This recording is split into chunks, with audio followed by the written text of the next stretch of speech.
Praise the Lord. இந்த உலகத்தில் நாம் செய்யக்கூடாத ஒரு தப்பும் ஆனால் நம்ம செய்து கொண்டே இருக்கிற ஒரு தப்பும் என்னன்னு தெரியுமா? தகுதிக்கு மீறி ஆசைப்படுதல். ஆமாங்க, ஒரு மனுஷன் நல்லா வாழணும்னு ஆசைப்படலாம், நல்ல சந்தோஷமாக சமாதானமாக செல்வந்தனாக வாழணும்னு ஆசைப்படலாம்.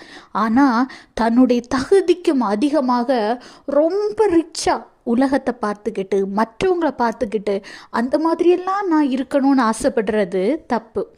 அதாவது உங்கள் வாழ்க்கை தெய்வ சித்தத்தின்படி இருக்கணும்னு ஆசைப்படுங்க. ஆசைப்படுறது தப்பு இல்லை, உங்கள் ஆசை தெய்வ சித்தத்தின்படியான ஆசையாக இருக்கணும்னு நீங்கள் ஆசைப்படணும்.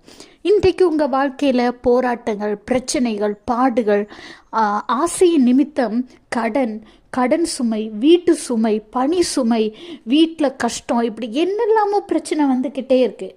ஆனால் இந்த சமயத்துலலாம் ஆண்டவரே எதனால் எனக்கு இந்த சோதனை, எதனால் இந்த பிரச்சனைன்னு ரொம்ப மனதளவில் போராடி கொண்டே இருப்பீங்க. ஆனால் ஆண்டவர்கிட்டேருந்து அதற்கான பதில் உங்களுக்கு வரவே இல்லை. ஆனால் இதற்கு பதில் என்னன்னு தெரியுமா?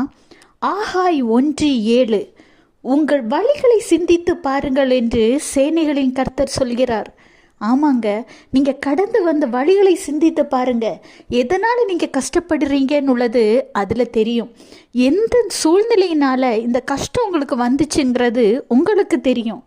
நீங்கள் கடன் வாங்கி அளவுக்கு அதிகமான பேராசை நிமித்தம் ஒரு பெரிய வீட்டை கட்டணும், ஒரு பெரிய காரை வாங்கணும், நான் செல்வந்தனாக வாழணும்னு நினச்சிங்களே தவிர ஆண்டவரின் சித்தத்தின்படி வாழணும்னு நீங்கள் நினைக்கல.